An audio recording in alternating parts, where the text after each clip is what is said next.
देखिए, आज हम इस एपिसोड पे जब मंगल की बात कर रहे हैं, तो सबसे पहले हमें मंगल को समझ लेना है। मंगल जन्म कुंडली में अशुभ है, तो उसका क्या उपाय है और क्या उसके लक्षण हैं, जिससे हम ये निश्चित कर पाएँ कि हमें मंगल का जो दोष है, उसको हमें भुगतना पड़ रहा है। देखिए, मंगल को ना नैसर्गिक रूप से सेनापति का पद प्राप्त है। अब ये तो आप समझ गए होंगे कि जब सेनापति हैं, तो निश्चित रूप से क्रूर दिखते होंगे। मैं ये भी नहीं कहूँगा कि वो क्रूर ही होते हैं, वैसे मंगल का स्वभाव क्रूर है, लेकिन अगर सेना का सेनाध्यक्ष किसी को बना दिया जाए, तो वो ढिलाई नहीं कर सकता। उसको बड़ी स्ट्रिक्टता से जो है काम चलाना होगा। लेकिन कई बार मंगल के अशुभ होने पर व्यक्ति इतना क्रूर हो जाता है, इतना अनुशासित वह रहने लगता है कि उसके अनुशासन के कारण से सभी लोग दुखी हो जाते हैं। उसके क्या-क्या दुष्परिणाम हो सकते हैं? और सबसे बड़ी बात, अगर मंगल जन्म कुंडली के अंदर अशुभ है, मंगल का दुष्प्रभाव आप झेल रहे हैं, ऐसे में व्यक्ति को बहुत सारी समस्याएं फेस करनी पड़ती हैं। कभी-कभी तो मंगल राहु का संयोग जैसे चांडाल योग इसका जो अंगारक योग बनता है जन्म कुंडली में, कभी-कभी व्यक्ति उसी अंगारक योग में अपने शरीर को भी क्षति पहुंचा देता है। कभी-कभी मंगल के साथ कुछ ऐसे कॉम्बिनेशन बनते हैं जिसमें आत्मघाती हमले जैसे विचार मन में आते हैं, कभी आत्महत्याएं जैसे विचारों को यह जन्म देता है, क्योंकि यह साहस है, डरता है नहीं। और साथ में अगर दुर्बुद्धि भी आ जाएगी और साहस भी आ जाएगा, तो निश्चित रूप से इसका जो परिणाम होगा, इसका जो रिजल्ट आएगा, वो निश्चित रूप से घातक होगा। देखिए, एक चीज और है, यहां पर मंगल क्रोध है, अगर जैसे हमने कहा कि क्रोध की वृद्धि यहां पर करेगा, लेकिन एक चीज और भी समझ लीजिए, एक तो क्रोध होना होता है, एक तो क्रोध का होना होता है और दूसरा क्रोध में हो जाना होता है।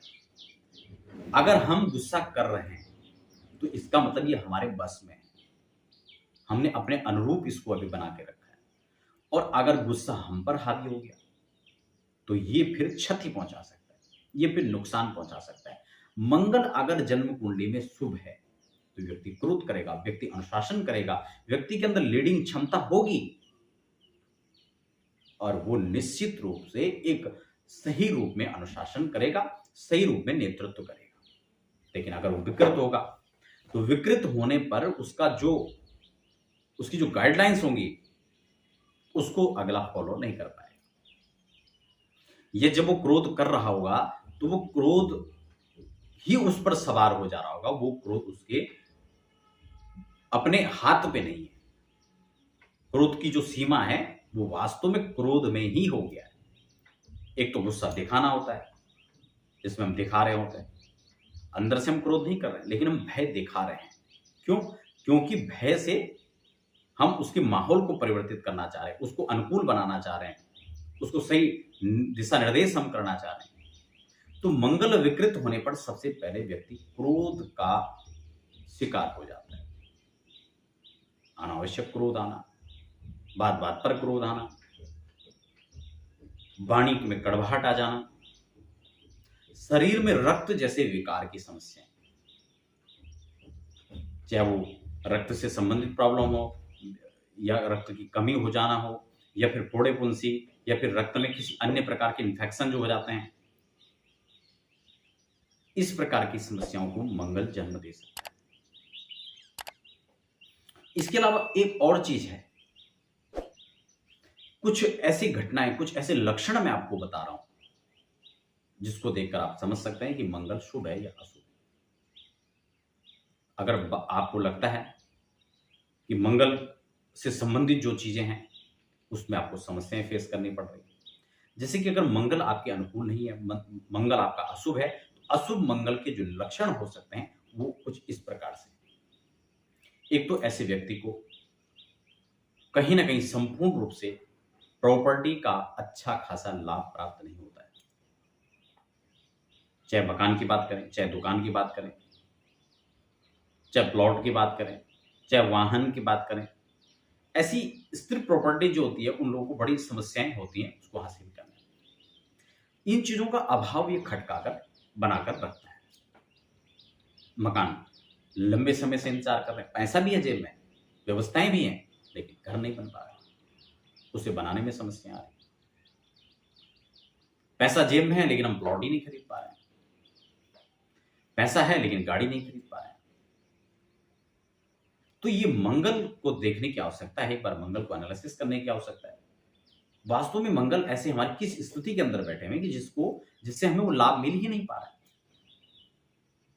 या दूसरी बात, मान लो वो चीज हमारे पास में है, हमने अर्जित कर लिया है, मंगल गोचर के अंदर हमारा अनुकूल नहीं चल रहा है। देखो, दो तीन पक्ष हो सकते हैं ज्योतिष के अंदर। एक तो गोचर का पक्ष होता है, एक दशाओं की आम। कभी कभी क्या होता है कि हमारे पास कोई लाभ तो मिल रहा है, लेकिन अचानक से कुछ ऐसी परिस्थितियां कि कुछ समय से हमें उससे संबंधित जो लाभ है वो नहीं मिल रहा है, बल्कि उसमें घाटा आ रहा है, उसमें नुकसान हो रहा है। उसके पीछे क्या रीजन हो सकता है? तो जब ये गोचर में चलकर आएगा, विपरीत परिणाम देंगे, या फिर जब ये महादशा के अंदर चलकर, अंतरदशा के अंदर चलकर आएंगे, तब ये हमें उस अवधि के अंदर, कई बार लोगों का प्रश्न होता है कि हम कब प्रॉपर्टी जुटा पाएंगे, कब मकान बना पाएंगे। तो उसके लिए हमें यही देखना पड़ता है कि गोचर में कब उनके लिए शुभ मंगल आ रहे हैं और दशाओं के अंदर कब शुभता है। इसी प्रकार से आप इसके अशुभ लक्षण जब आपको लग रहे हैं, तो आप उस दौरान देखिए कि क्या मंगल का कोई कॉम्बिनेशन अभी बन तो नहीं रहा है, क्या गोचर के अंदर मंगल तो नहीं आ रहे हैं, क्या महादशाओं के अंदर मंगल विपरीत परिणाम तो नहीं दे रहे। ये सब चीजें वहां पर हमें चेक करने की। एक चीज और मैं आपको बता दूं, ऐसे में चाहे वो व्यक्ति कंस्ट्रक्शन का बिजनेस कर रहा हो, चाहे वो वाहन का कोई काम कर रहा हो, ट्रांसपोर्ट का कोई उसका काम है, या फिर आप यूं कह सकते हैं कि प्रॉपर्टी से संबंधित कोई काम है, वो डीलर है या किसी डीलर के साथ काम करते हैं, अगर उससे इर्द गिर्द, उससे संबंधित फील्ड में अगर वो काम कर रहा है, तो उस समय उस व्यक्ति को उससे संबंधित समस्याएं जरूर आएंगी। दूसरी एक और चीज है, अग्नि का भय, ये भी मंगल दर्शाता है। बिजली में कहीं ना कहीं अगर फॉल्ट है, चाहे घर के कनेक्शन में हो, चाहे मीटर के अंदर हो, कभी बहुत सारे लोग होता है गलत दिशा में मीटर लगा लिया, या कुछ समय ऐसा आता है कि लगता है कि बार बार बिजली के फॉल्ट हो रहे हैं किसी न किसी प्रकार से, घर में, ऑफिस में, आपके कार्यस्थल पर। तो ये मंगल कहीं ना कहीं उसका दुष्परिणाम आपको दे रहा है। ऐसे में ये मंगल के कुछ अशुभ होने के लक्षण जो मैंने आपको यहां पर बताए, उसमें भी देखिए, अगर मंगल हमारा शुभ मंगल है तो शुभ का क्या पहचान होगा, वो कैसे शुभता देंगे।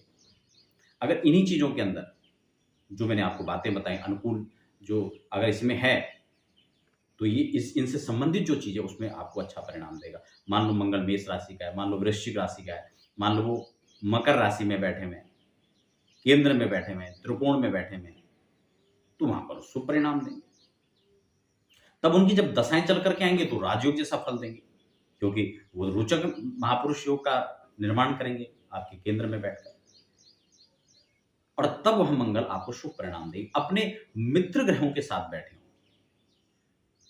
मान लो वो सूर्य के साथ बैठ गए युति बनाकर, बृहस्पति के साथ बैठ गए, चंद्रमा के साथ युति हुए, तो ऐसी स्थिति में वो आपको शुभ परिणाम देंगे। लेकिन वहीं अगर इनकी दृष्टि पड़ रही है तब भी अनुकूलता रहेगी। बृहस्पति की दृष्टि पड़ रही है, उनके घर में जाकर बैठे, उनकी राशियों में बैठे हैं, तो भी अनुकूल परिणाम देंगे।